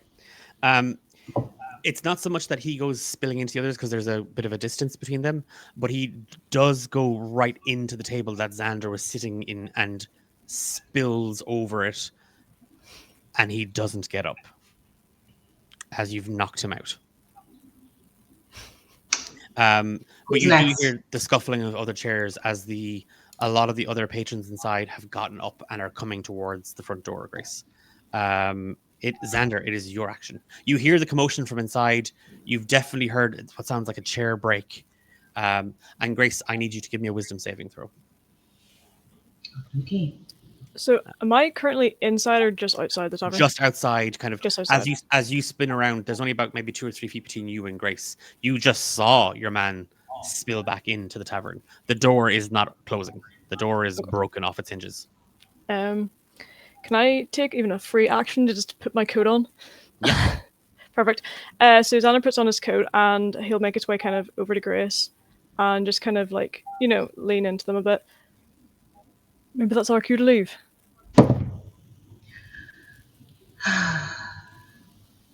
I suppose. Or we can stay and enjoy their hospitality a little bit more. Well, they're the ones who started it. I'm going to just use an action to hold an action. I kind of like grab my dagger. I just hold an action if someone attacks me to kind of hit them with the hilt of my dagger. Perfect. Okay. Give me an insight check, Xander, please. And Grace, what did you get on your wisdom save? That was a 9. You can hear Xander's voice. You hear them tell you, we should probably go, and that makes sense. Mm-hmm. Something else. There's a whisper. You can't hear it's there.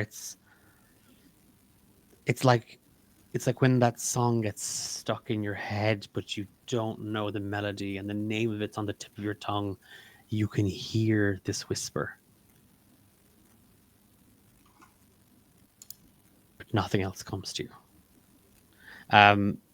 The lads inside are a couple have gone over to help up with the barman.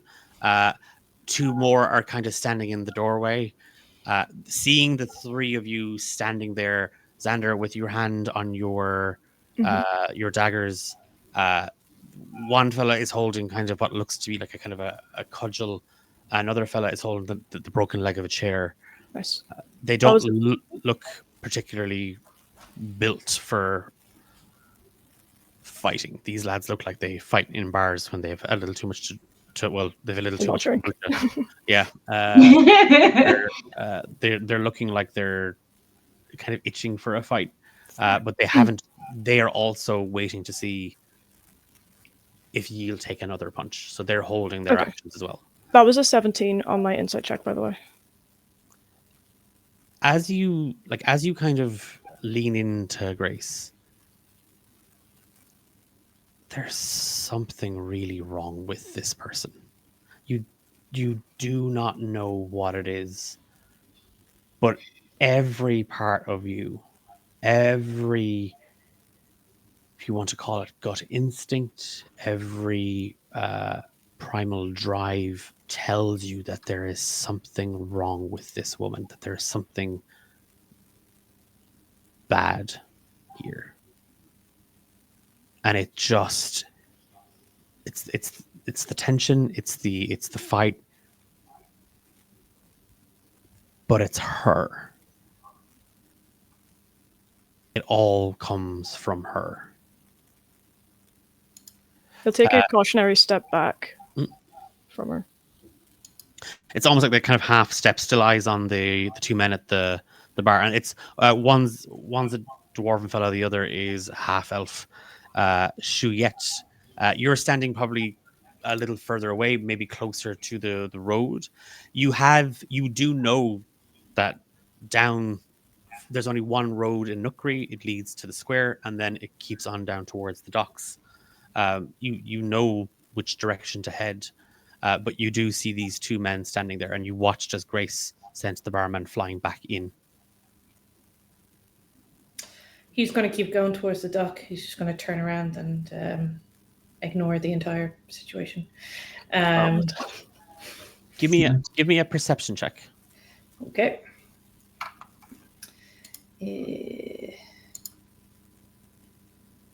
Oh yeah, not 20 plus 7.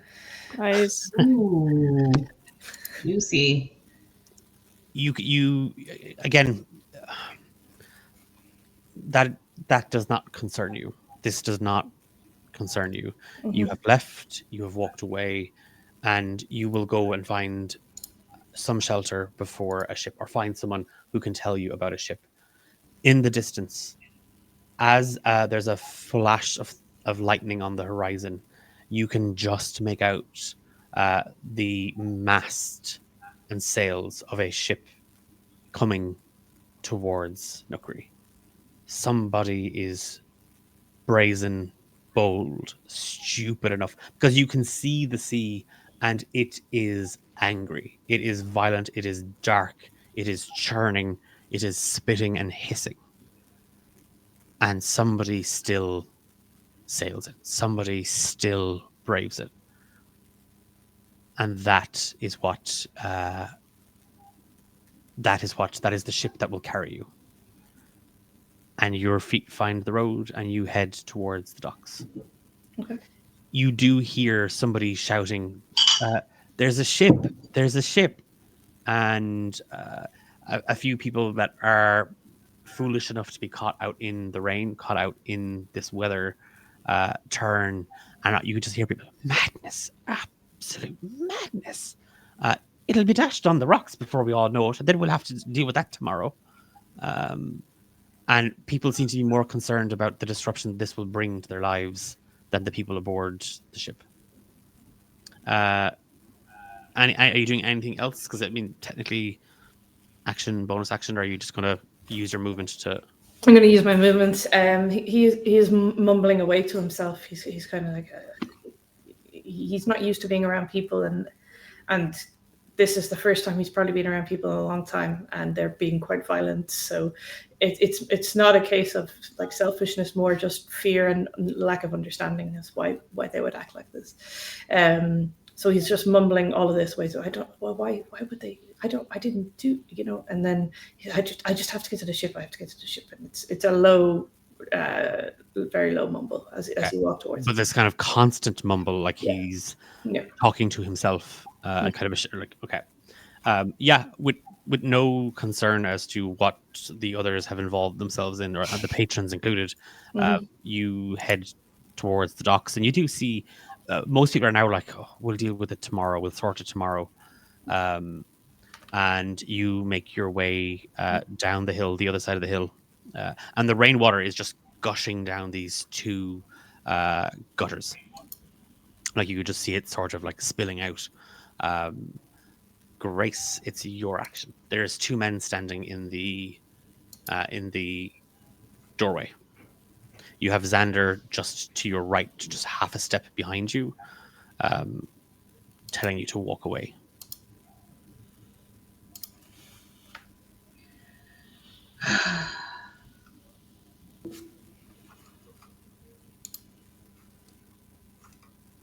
The damage to the door was not intentional. I will not apologize for your lack of hospitality. However, I will ensure that I fix the door. As for your barman, maybe next time he'll learn not to put hands on people who have not asked for hit. Give me a wisdom saving throw at disadvantage. Ooh.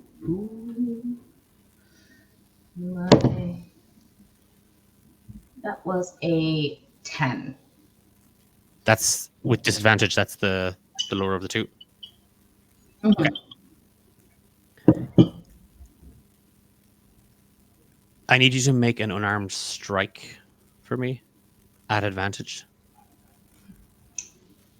Woo. I fear I'm the closest one to you. Okay, so that is okay. 17. Grace, you hear the words. You see yourself negotiating, parleying with these gentlemen. You can hear their grunts, their considerations, and the whisper. The whisper.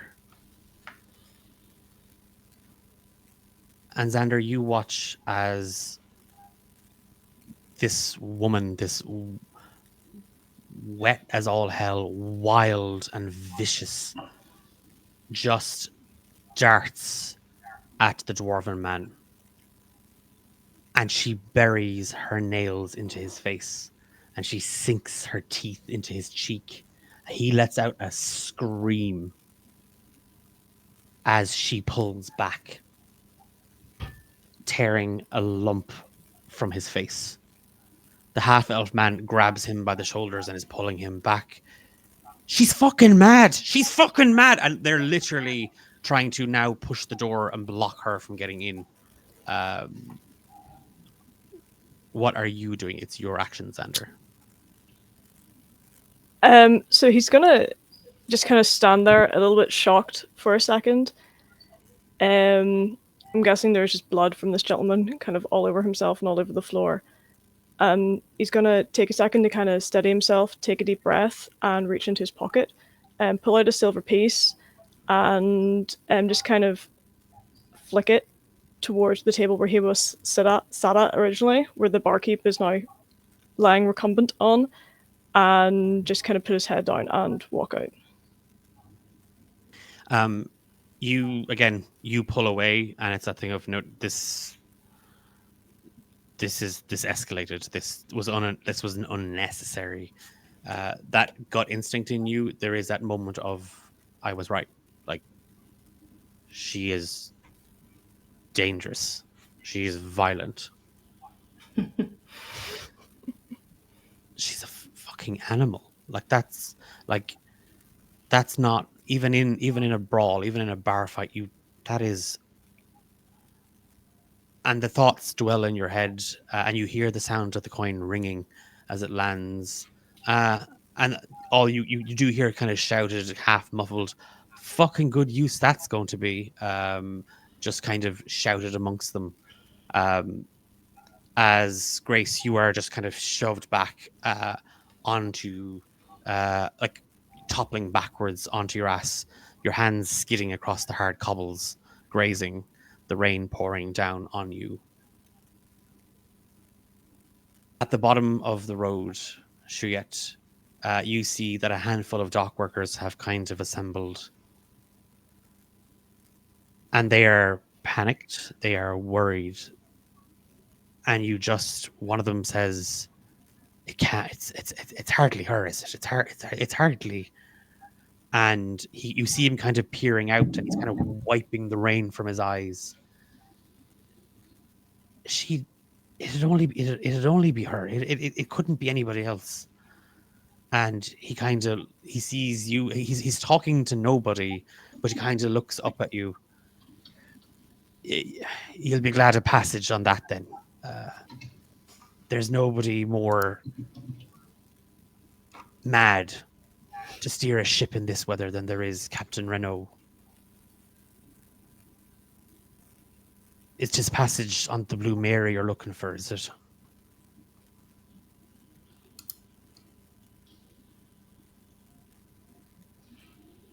Shit. Yeah, yeah. He moves away off the dock into a kind of a small hut, and a couple of seconds later, you do hear he barks. I'm hardly taking the details from you there. Would you come on? And he kind of gestures. He kind of half leans out and he gestures from a doorway. When are you leaving? You'll have to ask Renault. Name. My name? Well, 'tis hardly mine that I'm going to be writing down in the traveller's log, is it, lad? He doesn't laugh or address it, and he just says, Shuya. He writes that down. Destination. This is Emma. What's the name of the island? Craig Farnham. Thank you. Craig Farnham. Next of kin. None. And in case the vessel goes down, where exactly do we send what little of you we might find? Leave it in the sea. 15 silver pieces. He takes out 14. That's all I have. Are you lying or persuading? Persuading. Give me a persuasion check. Okay.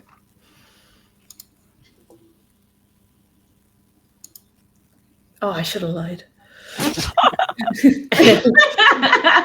That's a 16. That's still good.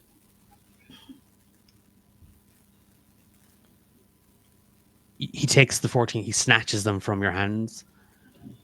You can take the rest up with Renault. She can put you to work on the vessel, no doubt. Okay. Out you go. Okay.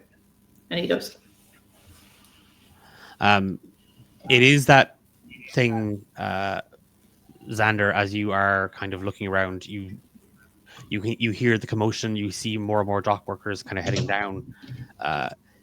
You are escorted inside this small little cabin. There's a rather angry looking Harangan gentleman.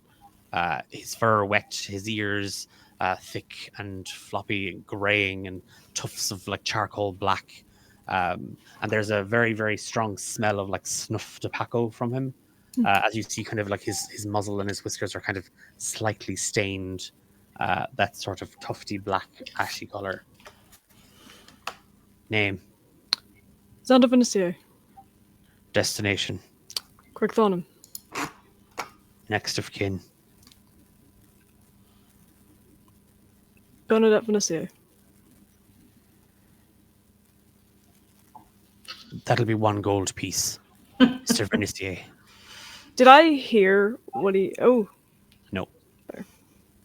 I passed him the gold piece. Oh, You can Please? wait outside. There's a rather talkative lad out there. I go where I'm told to. You head out. The rain has eased off a little, but it is still cold. It is still coming down. It's not as violent as it was earlier in the night. Grace, coming back to your senses and the metallic taste of blood in your mouth, seeping between your teeth, sticking to your tongue and clinging to the roof of your mouth. You feel a hard lump of phlegm and blood slip back your throat. Tasty.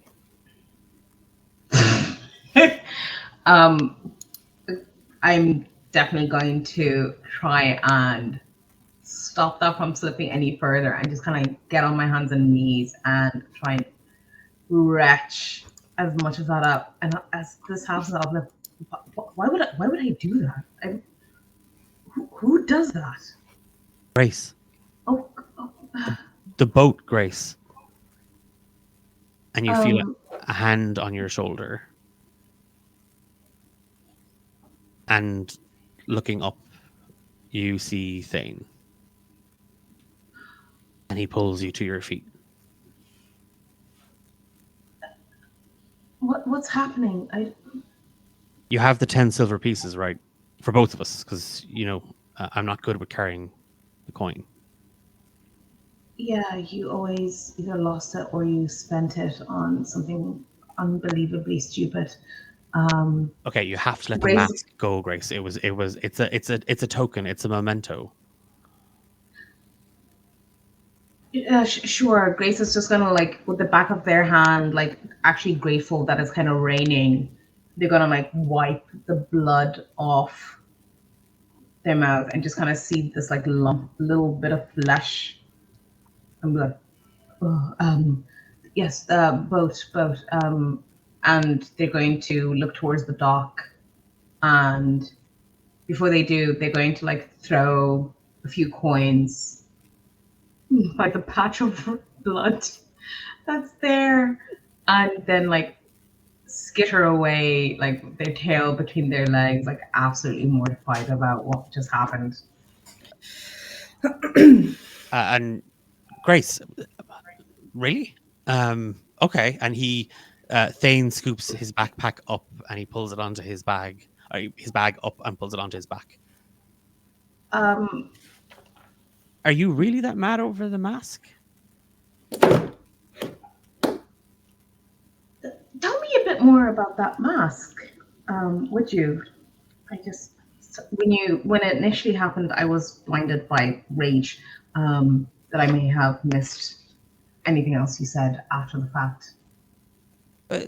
It's good luck. That's what the guy said. It's the face of A good luck. mask. Good luck. I think it looks well made.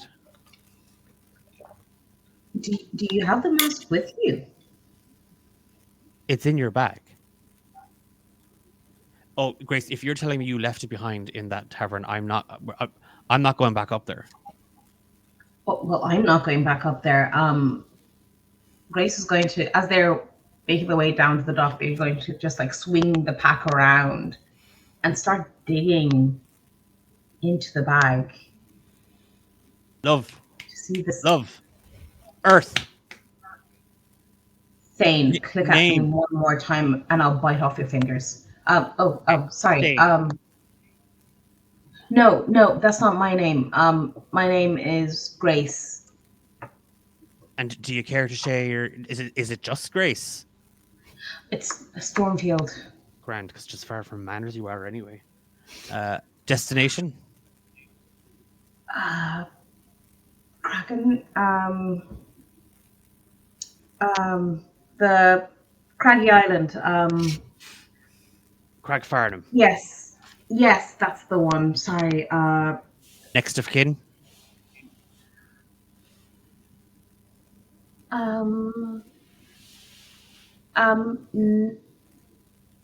Nana Meadow. 25 silver pieces. Pardon?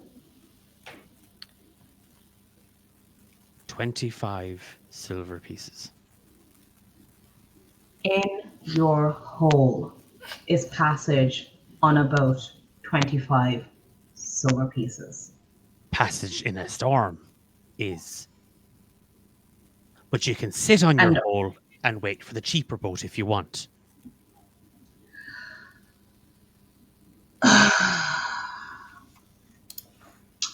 And he reaches into his pockets and he sniffs a little snuff. I'm going to take out 15 and say, you'll get the rest when the boat is here. He takes the 15 silver pieces. I let the captain know that you cheaped out.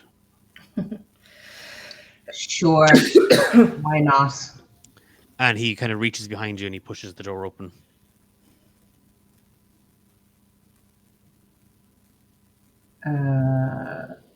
Just 10 silver pieces if you want to see it inside. I'm already wet. Might as well stay out here. And the door You keep me company. clatters behind you as he stays inside, nestled over a small little oil lamp, keeping himself warm against the cold. Whatever. There on the pier, Grace, you see the two people from the tavern. There was two of them. There's one of them is a little further down, almost hidden, just there, kind of at the edge, next to nobody, hood pulled up. You see, kind of standing a little, almost as if they look out of place, out of sorts. Mhm. The young man from the brawl. Your eyes meet, and immediately he looks away. And as the winds settle and the storm eases in the distance, you see the ship drawing closer. And as anchor is weighed and smaller boats row towards Nookery, you hear a voice calling out, "All those for the Blue Mary, line up." And that is where we will leave our first session. Crazy. What the hell, Chris?